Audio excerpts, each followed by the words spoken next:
What's up everyone, welcome back. So today we're going to do some high school algebra. Here we have an expression which is actually a quadratic equation because we have linear term x minus some constant times another linear term x minus some other constant on the left hand side. If we multiply, of course, we will get x squared as our leading term.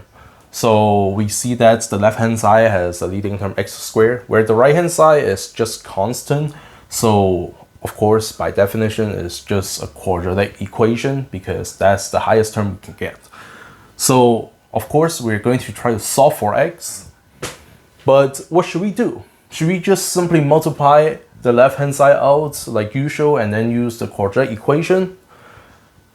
Of course, we can do that, but the value is very large and it's very easy to actually get mistakes. So here is the trick for this kind of problem. First, let's try to figure out what the constant term for each linear factor looks like.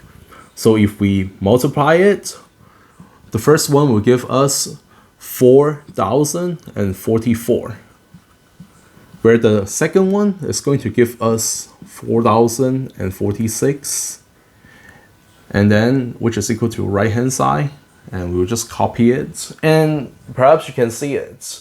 We have 2022 and 2023. We're going to move on from year 2022 to this year. Good. And anyway, so in this case, what should we do? Well, for some people who are not familiar with it, we're going to do a substitution. And if you already get used to this trick, you don't have to write out the substitution. It's just like u-sub for calculus course. Same idea. It's just a dummy variable, but we need to bring it back later on. So here is what we're going to do. We're going to let's call this variable instead of u for calculus purpose, we'll just use y. And it doesn't matter. Any variable is going to be fine because later on we need to use this ratio and bring it back. So in this case, we're going to let y be equal to x minus 4045.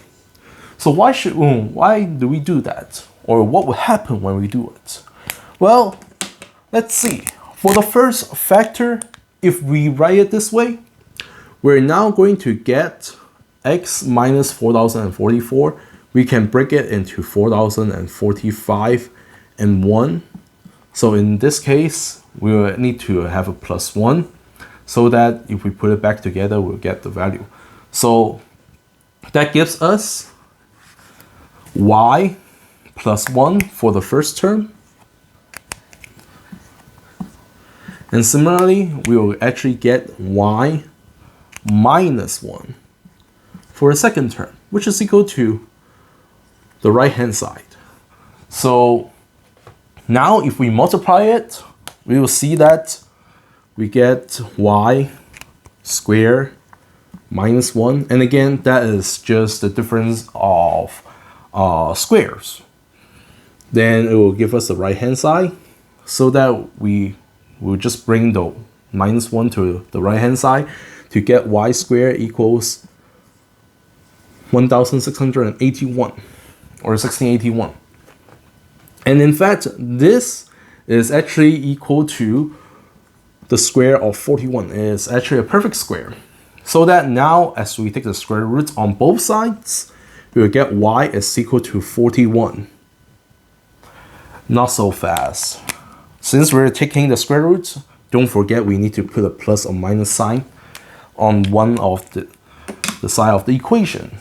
So now we get y is equal to this value. We just need to bring it back into our substitution here.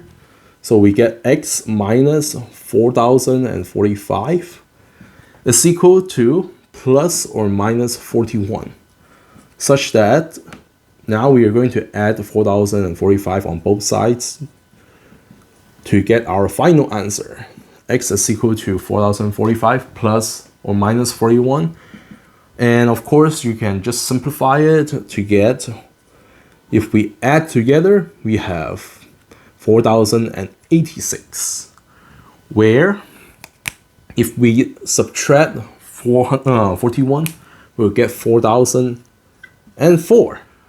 Good. That's it. Of course, if we don't like using the u-sub or substitution, we can just simply get the same results, because we just replace the y as x minus 4045, and it will still yield to this step here. So once you get used to it, you can actually see that we just need to have a +1 here and a -1 here, so that we will actually get the square minus 1 square is equal to this, and then we'll be able to get the same result. We bring the 1 and then take the square root to get plus minus 41. And that is going to give us the answer. All right. Thank you for watching. I'll see you guys in the next video.